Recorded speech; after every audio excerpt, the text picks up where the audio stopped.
Freedom wasn't necessarily a locational thing.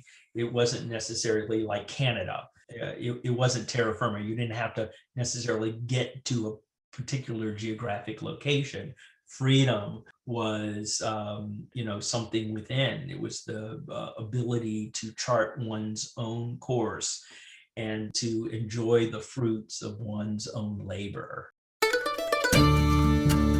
You're listening to the Good Dirt Podcast. This is a place where we dig into the nitty-gritty of sustainable living through food, fashion, and lifestyle. And we're your hosts, Mary and Emma Kingsley, the mother and daughter founder team of Lady Farmer. We're sowing seeds of slow living through our community platform, events, and online marketplace. We started this podcast as a means to share the wealth of information and quality conversations that we're having in our world as we dream up and deliver ways for each of us to live into the new paradigm, one that is regenerative, balanced, and whole. We want to put the microphone in front of the voices that need to be heard the most right now. The farmers, the dreamers, the designers, and the doers. So come cultivate a better world with us. We're so glad you're here. Now, let's dig in.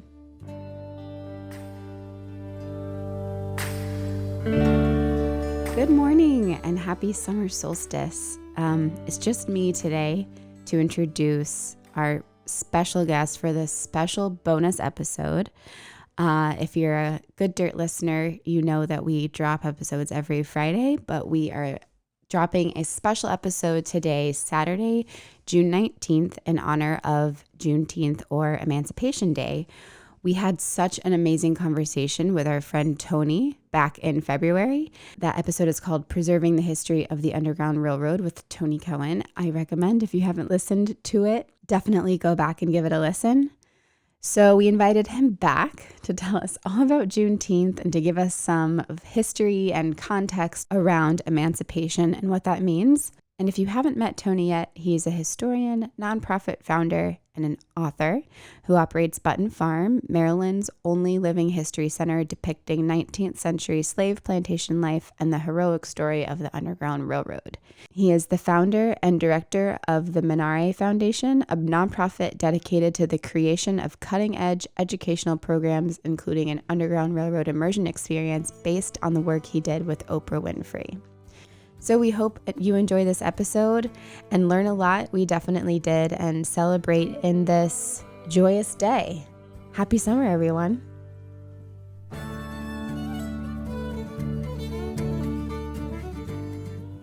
Juneteenth is a celebration of emancipation of enslaved people in the United States.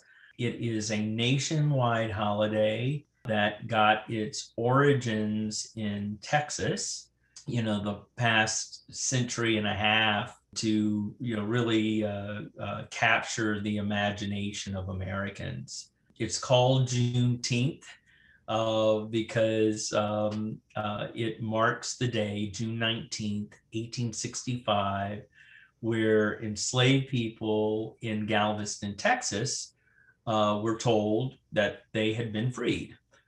And so in true folkloric African-American style, instead of saying, hey, let's celebrate the 19th day of June, 1865, they, of course, came up with Juneteenth as a shorthand for something that was pretty big in the experience. And just to clarify, for some people may not know, from my understanding from history class, slaves were emancipated much earlier than June 19th, 1865, correct? So why is that the date that we celebrate?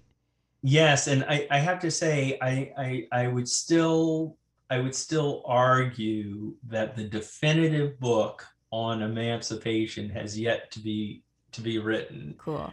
But most people know from school upbringing about Lincoln's Emancipation Proclamation from 1863. And in the Emancipation Proclamation, President Lincoln basically freed the enslaved people who were held in bondage in the Confederate States. The only rub with that was Lincoln didn't have control over the Confederate States.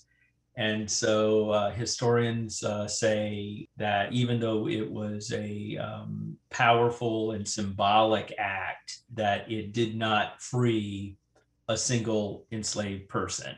After the Emancipation Proclamation was issued, it did, however, have an immediate effect.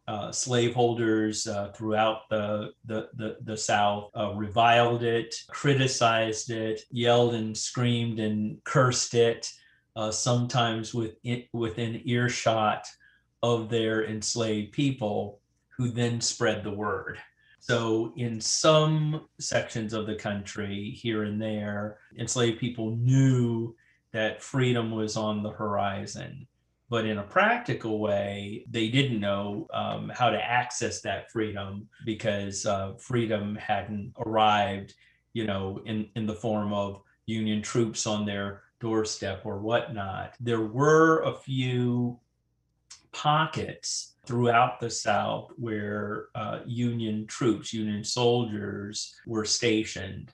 And in those locations, there was often an adherence to the Emancipation Proclamation. Some people were able to leave plantations, or some enforcement of freedom or a system of compensation for enslaved people were enforced by Union troops. But for the most part, it was this idealized theoretical freedom only on paper. With the coming of the end of the Civil War, it was pretty much determined to be the law of the land. Of course, it took the passing of the 13th Amendment to the Constitution to officially abolish slavery, the 14th Amendment to grant the rights of citizenship, and the 15th Amendment to grant voting rights only to African American men, not women. Mm-hmm. So out of one movement into the next. In that time, I think people knew that freedom was coming.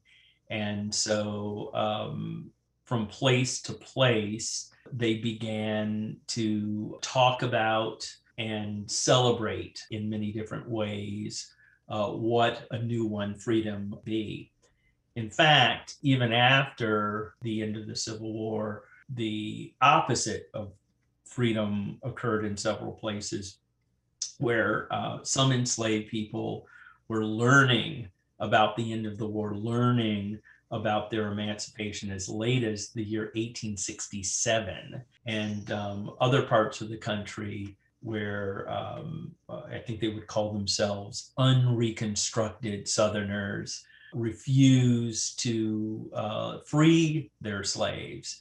So they kept them on lockdown on plantations until the time where federal authorities could step in and mediate, actually grant physical freedom to those who had been held in bondage. So it's a often blurry time of history, one that still needs to be clarified and explored and discovered.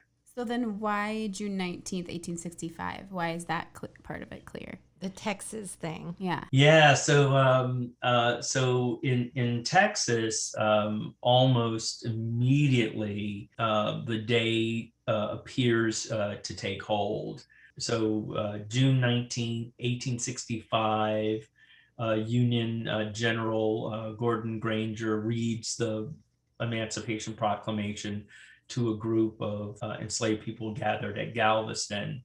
Within the next year, there are the first formal celebrations. And at first, these are like, community gatherings.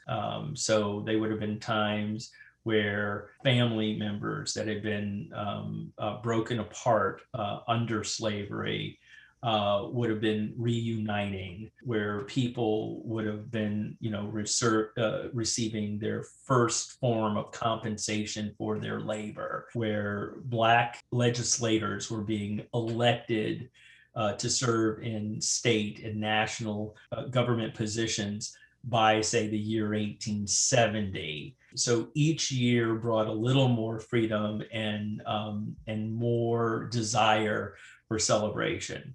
So around this date, Juneteenth, in Texas, you would have picnics and barbecues. Over time, people celebrated with parades. In my mom's hometown of Houston, Texas, in the early 1870s, Black citizens purchased land and established Emancipation Park, which is still there today in the neighborhood where my mom grew up, and just a block or two from where George Floyd went to school. And Emancipation Park was there as public space for Black people, a place where they could gather socially and celebrate on June 19th.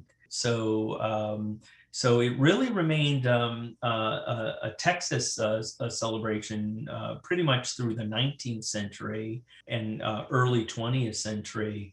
Later, over time, especially once we get to the civil rights and post-civil rights movement, and there is more of a Black power movement, Black identity movement of the 1960s, people start looking to Juneteenth as a symbolic day for recognition of emancipation generally. So you always reach that 100-year mark, that 100-year century anniversary of something, and then there's a resurgence in interest, and that's what it appears as that happened with Juneteenth. And so Juneteenth starts popping up across the nation again. The subject of local picnics and art festivals. Juneteenth was the day where people would gather and read poems or sing songs by prominent African Americans. The Negro national anthem from the beginning of the 20th century, Lift Every Voice and Sing, becomes a favorite at Juneteenth celebrations. And so history even between Juneteenth and the 1960s gets revitalized, and people are relearning their history in the midst of making new history. And then you get to the 1980s and early 1990s. Juneteenth becomes adopted as a holiday, sometimes unofficial, sometimes official, by different state legislatures as this kind of, standalone historical marker for the freeing of slaves. And I believe as of today, there's only two states that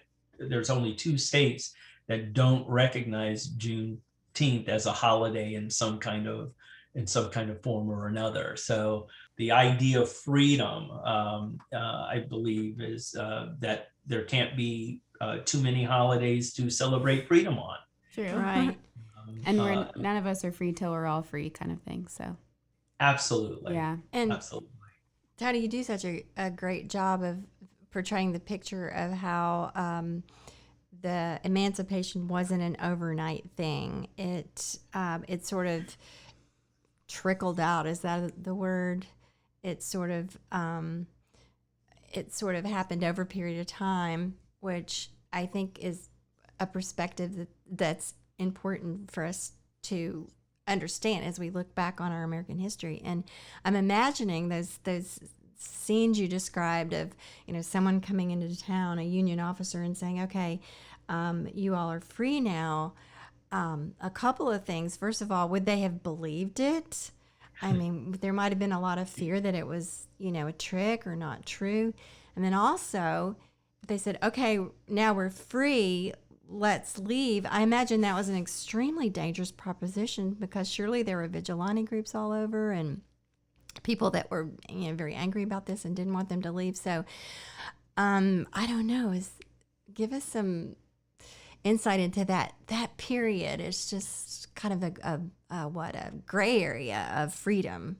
It's interesting because I think if we just step back into the period of slavery, slavery was a system that was colloquial and discretionary, meaning what it looked like, what the how it operated was really based regionally and on specific mores and values of those communities that it existed in. Yeah.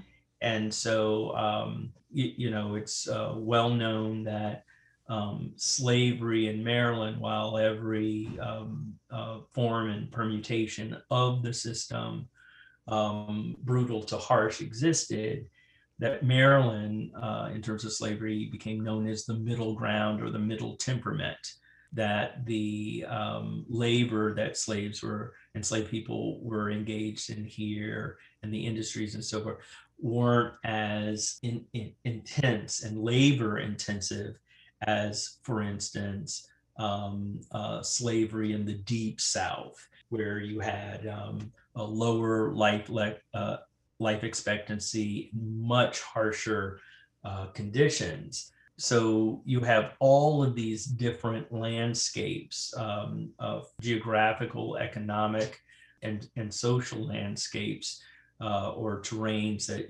people had to negotiate. Even before the Civil War, there are accounts from slave narratives where several, almost any time power changed hands and a new president was going to be elected, one opponent or the other said, well, he'll free the slaves. And so there are actually accounts of election results coming back in certain places and slaves throwing down their tools because their owner cursed or cussed about, this particular candidate would free the slaves. So they were sure that a positive election result was going to result in their freedom. And they were mistaken. Many were actually very politically savvy, having politicians in Southern legislatures, in the national legislature representing those districts from the South. And so they knew and could listen in on the political news that was being passed throughout the plantation house.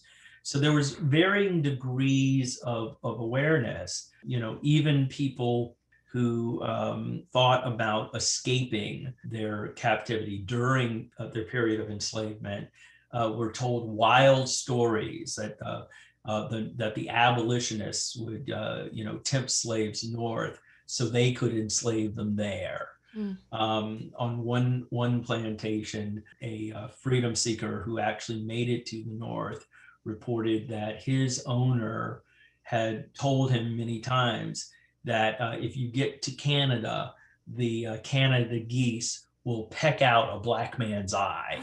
And he determined in his mind that he'd take his chances with some, grumpy geese as opposed to being held in bondage for life. So he escaped.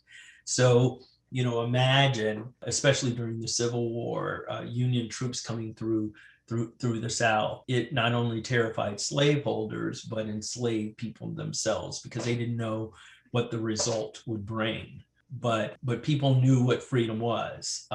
They had a sense of it because they could see it every day. Their labor, their physical and economic sacrifice created freedom for those who kept them in bondage. So, freedom wasn't necessarily a locational thing. It wasn't necessarily like Canada. It wasn't terra firma. You didn't have to necessarily get to a particular geographic location. Freedom was, something within. It was the ability to chart one's own course and to enjoy the fruits of one's own labor. Tony, are there instances where um, families, after the emancipation, they would begin to pay their former enslaved people, and they stayed on in their situations? Absolutely. And this occurred all throughout the South. Some planters established a wage and paid their formerly enslaved people.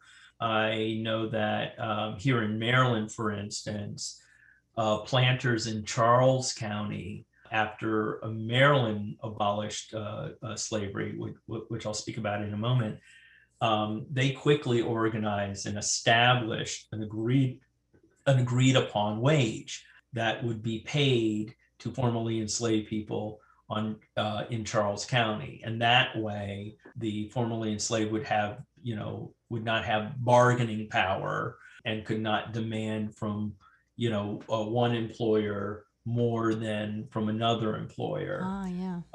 Eventually, the tenant farming system was established throughout the South.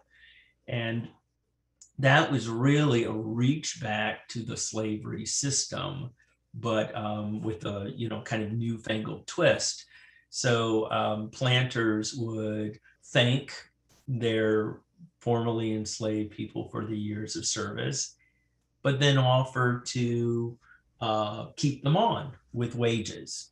Mm-hmm. They would throw in the housing free of charge. You can live in that, live in the house, live in the same place where you have been, and earn a wage. But under the tenant farming system, you would get your food sometimes and other supplies from the farm or plantation's general store. That could even include clothing and other types of goods and services. And at the end of the month or the end of the year, you would settle accounts. So your wages were paid after you had reimbursed the owner or the general store for expenses. And you want to take a guess? Yeah, That sounds like running a business. Yeah. Yes, expenses always outweighed earnings. But there was a solution to that. You were allowed to stay on for another year. Oh, okay. And do it all over again. Yeah. And it seemed like the best choice at the time. That's where the expression "the company store" comes from. And the meaning behind that. The meaning behind that is like, the company store sort of owned you because of what Tony just described. Like, you're always owing the company store, even though it's supposedly your money. So it's sort of a complicated thing. Yeah, absolutely. And even though I'm guessing the term as we know it, the company store, probably comes in later The coal mining. in places where they're like mining towns and stuff like that. They were absolutely drawing from a template, the template that came out of slavery earlier, and who knows, probably in different forms before that in other places. So freedom itself had a cost. Yeah. I would say we, in many ways, are still working at winning our freedoms. Yeah. Oh, Tony, I'm so glad you said that, because I was just thinking, we talk about slavery and enslaved people, and that, it ended during this period of history. But as you're pointing out, it just evolves. It's called different things. It takes different iterations. It has different nuances, but still to this day, and especially in our highly industrialized system, certainly the clothing industry, the food industry, there are people that are living under such restrictions and economic limitations, and And I have a question for you. Why does it seem like we can't speak in terms of modern day slavery? That seems to be resisted. Is it because people feel like it minimizes that period in our history? I think whenever and possibly wherever we are at any given time during the globe on the globe, any reference to any attention to injustice can appear to feel like an indictment. It's the mirror that we lift to our own face, and we can see all of our faults and shortcomings. And I think that makes people uncomfortable, especially when people start considering what their hand is in systems of injustice. Mm-hmm. And so, taking that hard, introspective, critical look at ourselves, how we operate in the world, what our culpability might be, can be very difficult. And furthermore, if we disagree with the negative condition, if we're in our minds against slavery, but we buy our clothes from foreign sweatshops, Yeah. I think there is an internal pressure. Often we view it as an external pressure to change our behaviors. And when we look to change our behaviors, that often means giving up comfort or something that we might think of as our own freedoms. Yes. And then there's the conflict, Mm. which makes us no different than people of a century and a half ago, except that we have quasi better healthcare than them, better sewage and sanitation. Oh, well, maybe not. And we have more access to information, Yeah. but not necessarily the ability or willingness to learn and act upon the lessons that greater knowledge Right. provides us Or with. to critically absorb information. Yeah. You got it. Exactly. Here's something I've thought of recently. There's you'll hear a lot of commentary out there that the goods that are available at an affordable price are necessary for people of a certain economic level because that's all they can afford. So it's really hard to change the system because of accessibility. All right. So I'm thinking, how is that different from the plantation owners back in the early 19th century that said maybe slavery, maybe there's problems with it, but we can't afford anything else. Our economy won't work without this system. Are we not saying something similar now? Yes, I believe so. Let's take, for instance, the fair trade movement. Buying your products directly from locations, villages, whatnot, where those products are produced, and the money can go directly back to them, is inspired either directly, indirectly, or happenstance by the free labor movement of the 1820s and 30s, where Quaker-run stores would offer items that were produced not through slave labor. Wow. Yes. So there was, many an abolitionist table in the North that did not have a sugar bowl because sugar was produced by enslaved people. The same thing with cotton. Cotton was a slave product. So it's not that we have newfangled ideas and new approaches, in the modern age. We draw from time honored, freedom movements, but we're still needing to draw from time honored freedom movements Yes. to exact the kind of change we want in the present. How enlightened are we? Yeah. What a loop.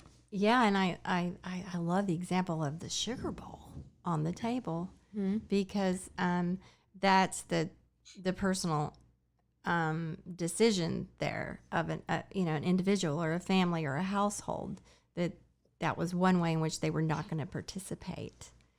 And I think the more we can educate people about how things arrive onto their table or into the stores, or so that people are able to make those decisions and begin an awareness of the complexity of this, that we're not talking about history. Juneteenth is not about something that happened in 1865 only. It has implications right now, every day, for all of us. I love hearing about these Quakers and everyone in Maryland, and you have such a wealth of knowledge about Maryland specifically. So can you talk to us a little bit more about local emancipation and what happened here and is going on here? Absolutely. Our area has a very interesting history. And again, we're still uncovering information almost every day. But Maryland is unique. During the Civil War, it was distinguished as a neutral state. It did not pick a side during the war. It was also, critically or geographically situated. So the seat of our government in Washington, D.C. was, physically located in the South. The Southern legislature had withdrawn. So Congress during the Civil War mainly had Northern representation, but was surrounded by enemy territory. So Maryland remaining neutral allowed that essentially Northern government to continue, and it quickly moved to abolishing slavery in the district. In fact, it was April 16th, 1862, when DC abolished slavery, and almost immediately, and to this day, that date in April is celebrated as DC Emancipation Day and is a city holiday. Cool. And was the subject of, again, festivals, street fairs, going all the way up through the early teens, 19 teens, was the time of reunions of formerly enslaved people. There would be slave reunions as people spent decades reuniting and remembering what some of them referred to as the dark days, times of enslavement. But here in our county, for instance, we actually benefited strongly from DC emancipation. Under the federal act, you could free your enslaved people and be compensated, provided that you either were a resident of the district, that you had property holdings in the district, that your enslaved people, whether you were in Northern Virginia or suburban Maryland, were actually employed in the district, you could free them. So one amazing example of this locally was the Bell family of Rockville. If anyone's been to Montgomery County Historical Society, it's the location of the Bell Dawson House, which is owned by the city of Rockville. or 1815-ish federal brick mansion. And Margaret Bell, who was the patriarch of the estate at that time, freed, I believe it was either 17 or 19 of her enslaved people, for which she was compensated. I don't have the number right in front of me, but I think it was over $9,000 through this federal act.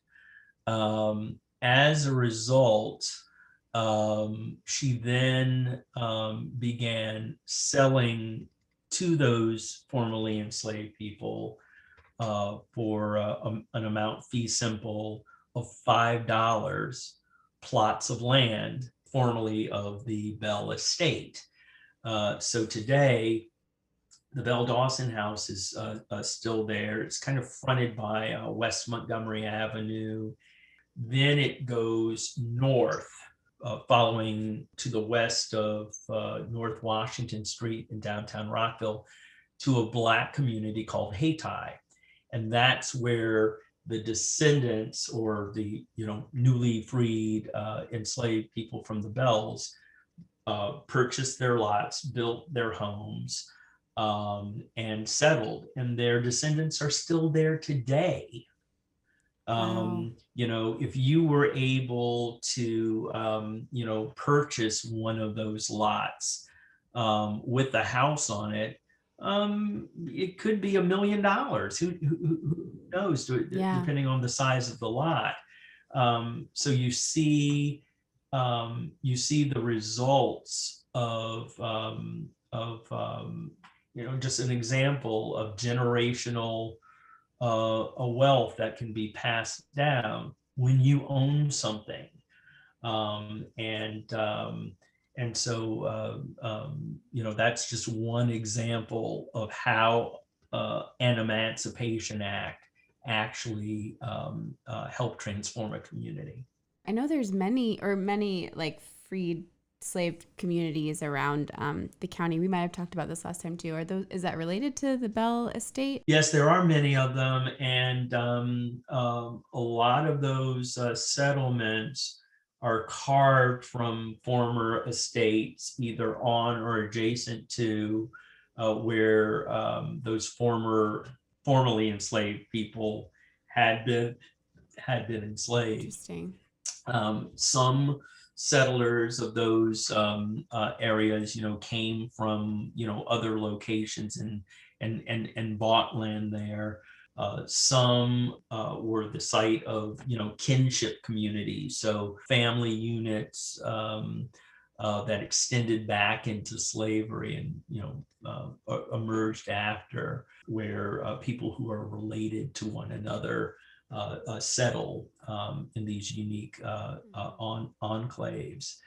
The other form of freedom that we added here in Maryland actually came in November 1st of 1864, when the state of Maryland changed its constitution to formally abolish slavery. And this occurred 6 months before the Civil War.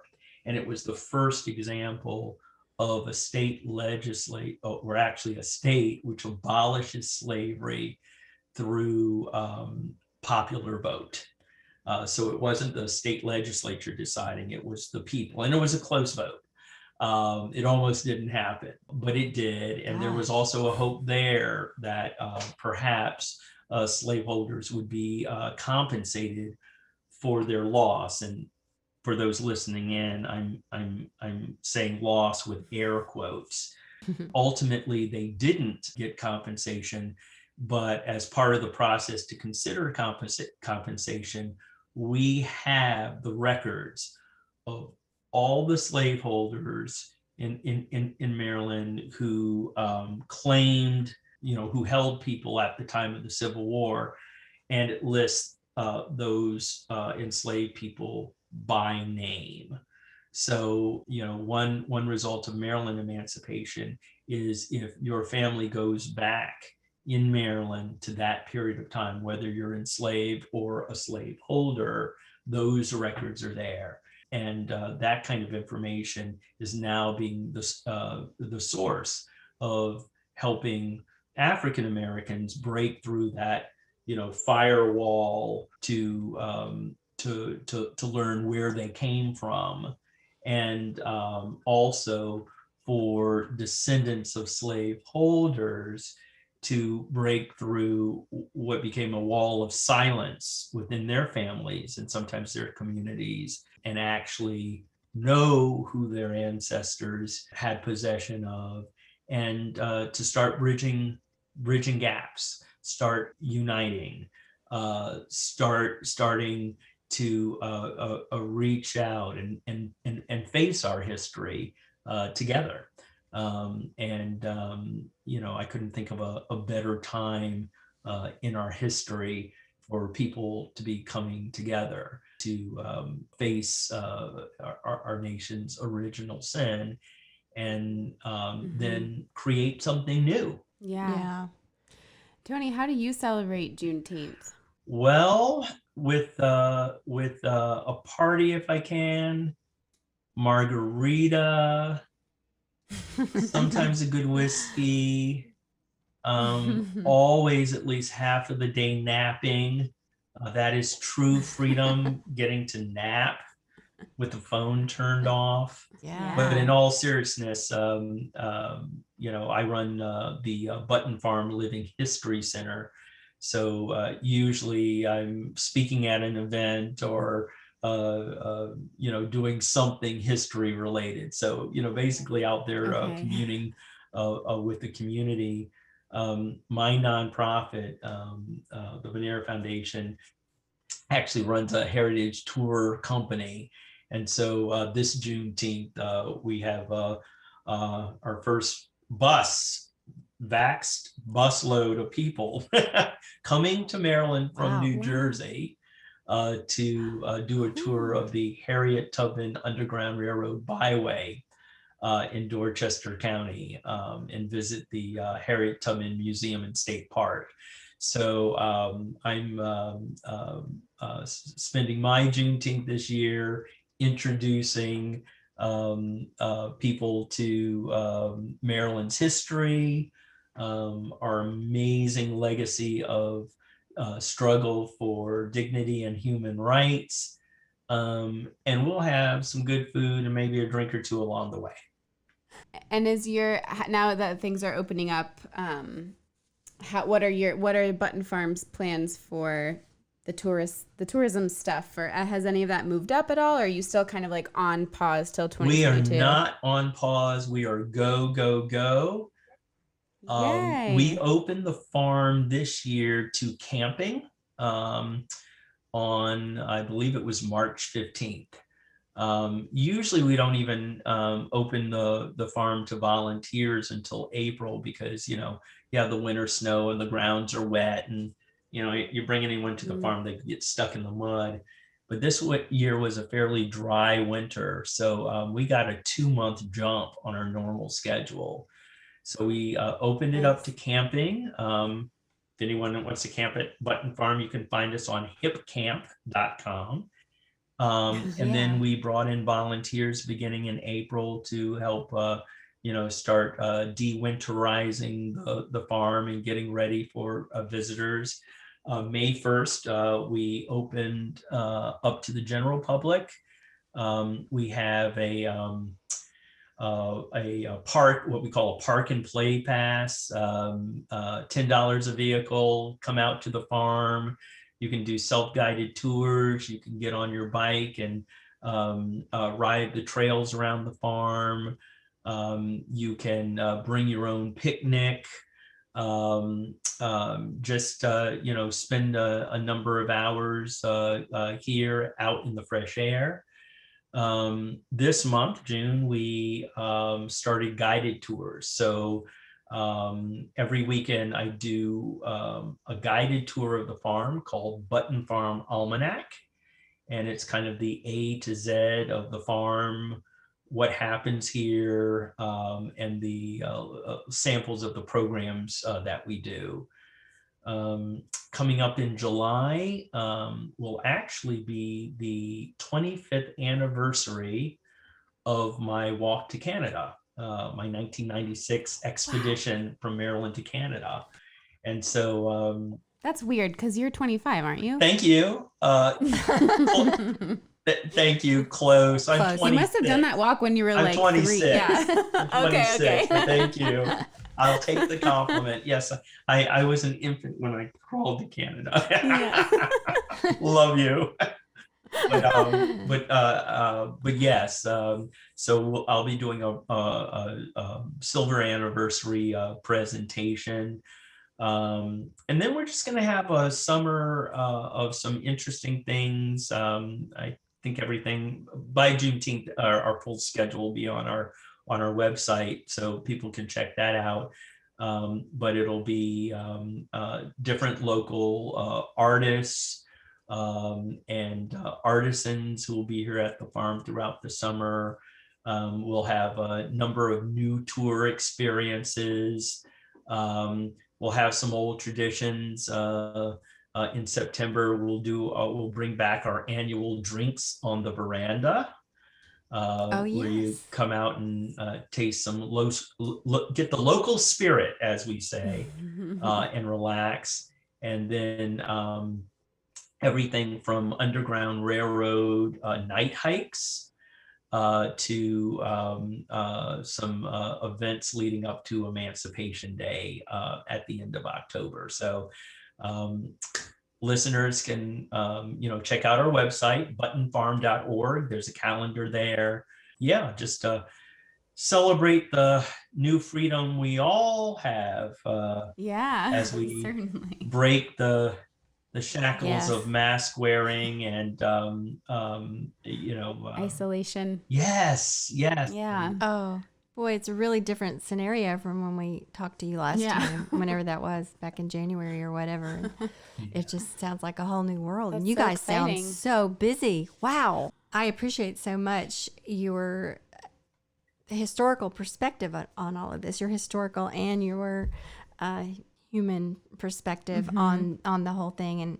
And I've gained so much understanding today and so much insight into this. And I just really appreciate you coming on and just talking to us about I it. know, and I feel so lucky that we're neighbors. I I'm like, know. sorry, anyone who doesn't live here. And I know. Me too. And Come visit. and I'd like to just say one last thing in parting. I love this podcast. You did this. You were so gracious to invite me on last year, and recently we sent out a newsletter and we put in that previous podcast, and within a week, a bunch of people just showed up at the farm because they were inspired by it. Whoa. And Okay.